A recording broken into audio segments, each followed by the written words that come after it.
आज हम बात करने आए हैं बिहार में अभी जो जातीय जनगणना को लेकर के मतलब बवाल मचा है। जातीय जनगणना है क्या और जातीय जनगणना से हमें फायदा क्या है, आज हम सारी क्राइटेरिया आज हम आपको बताने वाले हैं। आप वीडियो के अंत तक आप लोग बने रहिए और पूरी जानकारी लीजिए और जातीय जनगणना में क्या और कैसे करना है आपको पूरा बताया जाएगा।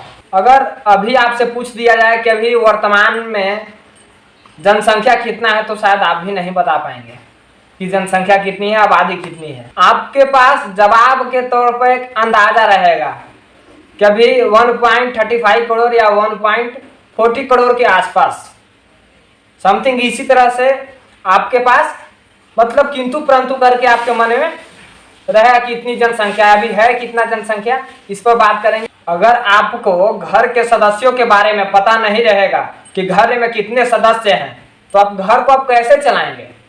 ठीक उसी प्रकार स्वतंत्र भारत आजाद भारत में आज हम लोग सभी हैं तो कहीं ना कहीं अगर हम लोग का अच्छे ढंग से काउंटिंग नहीं हो रहा है, अच्छे ढंग से में गिनती नहीं हो रही है, इसके वजह से हम लोगों को चलाने में सरकार को काफी ज्यादा कठिनाइयां झेलना पड़ रही है। एक परिवार की तरह भी ये हमारा पूरा अखंड भारत है। वर्ष 2022 में जनगणना डिजिटल तरीके से होगी। जैसे कोरोना काल में आप वैक्सीन लगाए होंगे तो भली भांति सभी लोग जानते होंगे। कोरोना टाइम में जिस तरह से अपडेट होते गया कि इतना लोग ले लिए डोज, उसी तरह से जातीय जनगणना भी अपडेट आपको हर वक्त होते रहेगा। केंद्र सरकार ने जनगणना के पुराने रूपों को बदलने का निर्णय लिया है और अब कोई भी कर्मचारी आपके गांव आपके घर रजिस्टर लेकर के नहीं जाएगा। सारी क्राइटेरिया डिजिटल की गई है। डिजिटल रजिस्टर ही आपके घर पे जाएंगे, डिजिटल मशीन ही आपके घर पे जाएंगे, कोई रजिस्टर वगैरह अब नहीं जाएगा। केंद्रीय मंत्री अमित शाह ने कहा कि देश में डिजिटल जनगणना होगी, 100% सटीक होगी।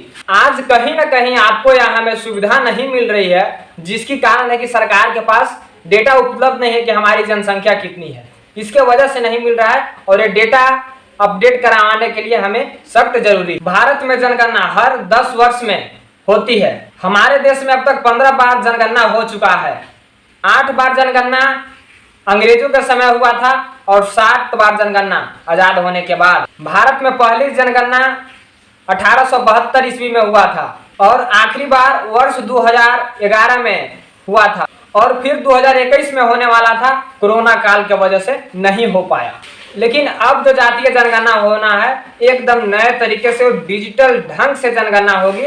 आपको हर वक्त अपडेट मिलते रहेगा। जैसे आप लोग घड़ी हर एक समय आप लोग घड़ी में टाइम जिस तरह देखते हैं उस तरह से आप जनगणना को आप देख सकते हैं कि अभी कितनी हमारी देश में जनसंख्या है और कितने महिला हैं, कितने पुरुष हैं और कितने युवा युवती का एज 18+ हो गया। अब आपको कहीं पे वोटर ID कार्ड बनवाने के लिए कहीं पे आपको जाना नहीं पड़ेगा। 18 साल होते ही आपको वोटर ID कार्ड बन के आपके घर आएंगे। ये रहा जातीय जनगणना से फायदा। अगर अभी भी आपको कहीं पर किंतु परंतु है तो कमेंट बॉक्स खुला है, आप लोग कमेंट में राय जरूर देना। जातीय जनगणना कहीं ना कहीं बिहार सरकार ली है तो ये प्रोपगंडा 100% सटीक है और बहुत ही अच्छा है। डिजिटल तरीके से होने वाला है बस। और एक चीज और जो मतलब विगत 1872 के बाद कुछ वैसे लोग हैं जिनको मतलब वो अपने आप मतलब क्षत्रिय हैं या फिर शूद्र हैं या फिर वैश्य जाति से बिलोंग करते हैं, तो कहीं ना कहीं उस टाइम मतलब किसी क्षत्रिय जाति को वैश्य के साथ शूद्र के साथ जोड़ दिया गया और शूद्र को क्षत्रिय के साथ जोड़ करके मतलब रख दिया गया। इस पर भी मतलब सुधार होगी। मिलते हैं किसी नेक्स्ट वीडियो में। और विशेष मेरा यह प्रयास कैसा लगा जातीय जनगणना को लेकर के आप लोग कमेंट करके जरूर बताना। जय हिंद।